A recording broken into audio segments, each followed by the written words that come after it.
বৃষ্টি পড়ছিল। একটা ছেলে ছাতা হাতে হাঁটছিল। সে দেখতে পায় একটা মেয়ে দূরে দোলনায় বসে আছে। সে মেয়েটির কাছে যায় এবং বলে, তুমি এখানে কি করছো? এটাই ছিল প্রথমবার যখন আমি তার সঙ্গে কথা বলেছিলাম। মাহিরুশিনা, আমি একা হাঁটছিলাম, তোমাকে ভিজতে দেখে চলে এলাম। ধন্যবাদ আমার চিন্তা করার জন্য, কিন্তু আমি এখানে একা বসতেই চেয়েছিলাম। তোমার ঠান্ডা লেগে যাবে। এখানে ছেলেটি ছাতা দিয়ে চলে যায়। পরবর্তী দৃশ্য হাই স্কুল ক্লাসরুম। একটি হাই স্কুল।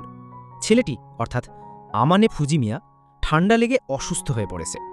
মাহিরু আমানের অবস্থা দেখে নিজেকে দোষী মনে করে। সব ঠিক আছে, চিন্তা করো না। আমানে ছাতা নিয়ে চলে যেতে চায়। আমি তোমাকে এমন অবস্থায় ছেড়ে যেতে পারি না, আমাকে একটু সাহায্য করতে দাও।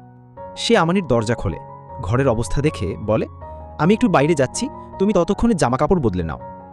আমানে মনে মনে বলে, আমি এটা কাউকে বলতে পারি না। আমার প্রতিবেশী মাহিরুশিনা এই এঞ্জেল। পরবর্তী দৃশ্য সন্ধ্যা। আমানে ঘুমিয়ে পড়েছে। তুমি 2 ঘন্টা ধরে ঘুমাচ্ছ, 7টা বাজে, তোমার জন্য পরিজ রান্না করব। সে আমানের জ্বর মাপে। আমানে সার তুলে। মাহিরুর লজ্জায় লাল হয়ে যায়। সবাই বলে ও কিউট, এখন বুঝতে পারছি কেন। তার জ্বর 38.3 ডিগ্রি। আমি একটু ওষুধ খেয়ে নিলেই ঠিক হয়ে যাব। মাহিরু খাবার দেয়। তুমি চাও আমি নিজে খাওয়াই? আমানে লজ্জায় বলে, না না, আমি সেটা বলিনি। আমি একা থাকি, রান্না করতে হয়। মাহিরু বলে, তবে তোমার উচিত রুম পরিষ্কার করা আগে। পরিজ খাওয়ার সময় কথোপকথন গভীর হয়। তুমি সেদিন বৃষ্টিতে একা বসেছিলে কেন? তোমার কি বয়ফ্রেন্ডের সঙ্গে ঝগড়া হয়েছিল? না, বয়ফ্রেন্ড নেই, করতেও চাই না। তুমি কেন এমন ভেবেছিলে? তুমি তো পপুলার, ভাবলাম তোমার 1-2 জন থাকবে। মাহিরু রেগে যায়, পরে শান্ত হয়। সরি, আমি অতিরিক্ত রিয়্যাক্ট করেছি। তুমি আমাকে সাহায্য করছো, অথচ আমাদের তো কোনো সম্পর্ক নেই। এটা তো তোমার পক্ষে বুঝা হয়তো। আমানে, আজ থেকে আমাদের দেখাও উচিত না, আমরা আগের মতো অচেনা হয়ে যাই। পরের দিন স্কুলে আমানে। সে একজন স্টার, আমরা কখনো একসাথে হতে পারি না, শুধু তাকিয়ে থাকাই ভালো। পরের দিন রাতে ব্যালকনিতে আমানে কিছু পান করছিল। মাহিরু পাশের ব্যালকনি থেকে বলে, এটা তোমার ডিনার? আমানে বলে, হ্যাঁ। কিছুক্ষণ পর ডোরবেল বাজে। মাহিরু রান্না করা খাবার দিয়ে যায়। এঞ্জেলের রান্না সবাই পায় না। মাহিরু এটা বলা বন্ধ করো। পরের দিন যখন আমানে খাবারের বক্স দিতে যায়, মাহিরু তাকে আবার খাবার দিয়ে দেয়। আমানে নিতে চায় না। মাহিরু বলে, আমি খাবার বেশি বানিয়েছি, তাই ভালো হবে তুমি এটি নিয়ে নাও। তারপর আমানে এটি নিয়ে নেয়। এইভাবে প্রতিদিন মাহিরু খাবার দিতে আসে। মাহিরু তাকে এখন রোজ খাবার দিতে আসে। আমানে ধীরে ধীরে সুস্থ হয়ে ওঠে। তারপর স্কুলের সিন দেখানো হয়।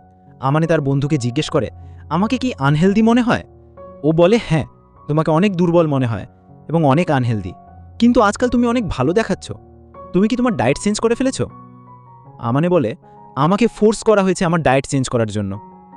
একদিন শপিং মলে দেখা হয়। পরেই সিনে সে শপিং করতে যায় এবং সে আবারও মাহিরুকে দেখে।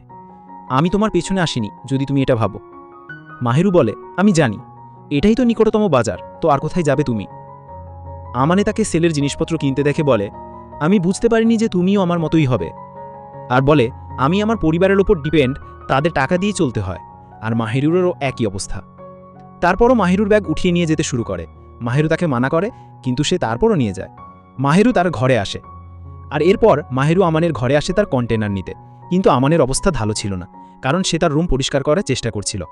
মাহিরু তার সাহায্য করার কথা বলে, কারণ সে তার প্রতিবেশীর ঘর এমন নোংরা দেখতে পারে না। মাহিরু তার সাহায্য করা শুরু করে এবং তাকে ইনস্ট্রাকশনও দেয় কি করতে হবে। তখনই মাহিরু নিচে পড়ে যেতে শুরু করে, কিন্তু আমানে টাইম থাকতেই তাকে বাঁচিয়ে ফেলে। আর এরপর এই দুজন মিলে সমস্ত ঘর পুরো পরিষ্কার করে দেয়, কিন্তু তাদের পুরো দিন লেগে যায়। মাহিরু সাহায্য করে, একসাথে ঘর পরিষ্কার করে ফেলে, আর এই কারণে তাদের শপিংয়ের সময় থাকে না। আমানে এখানে বলে, চলো পিৎজা অর্ডার করি। আর সামনে পিৎজা থাকে। মাহিরু বলে, তাহলে বাইরে পিৎজা এমন হয়? তুমি কি কখনো বাইরের পিৎজা খাওনি? আমাদের বাড়িতে কুক রয়েছে। তুমি তো বেশ ধনী। পিৎজা খাওয়ার মুহূর্ত। আমানে তাকে দেখে ইসমাইল হয়। মাহিরু বলে, কি হয়েছে?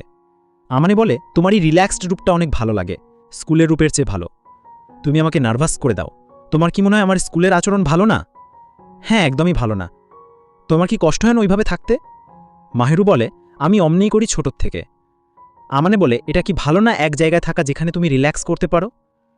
মাহিরু বলে, আমি তোমার সাথে রিল্যাক্স করতে পারি না, তুমি আমাকে নার্ভাস করো। এবারে শেষ অংশ। আর এরপর সে যেতে শুরু করে। আমানে বলে, তুমি আমাকে প্রতিদিন খাবার দাও, এতে তোমার লাভ কি? মাহেরু বলে হেসে, সেলফ স্যাটিসফ্যাকশন, কুকিং স্কিল দেখাতে ভালো লাগে, নিজেকে লাকি মনে করো। আমানে মনে মনে বলে, এইভাবেই আমার জীবনে শুরু হলো এঞ্জেল মাহেরুর গল্প। বন্ধুরা, এই ছিল প্রথম এপিসোড। চ্যানেলে নতুন হলে সাবস্ক্রাইব করে নিও। আমি ফিরব নতুন কোনো ভিডিও নিয়ে। সায়োনারা, বাই।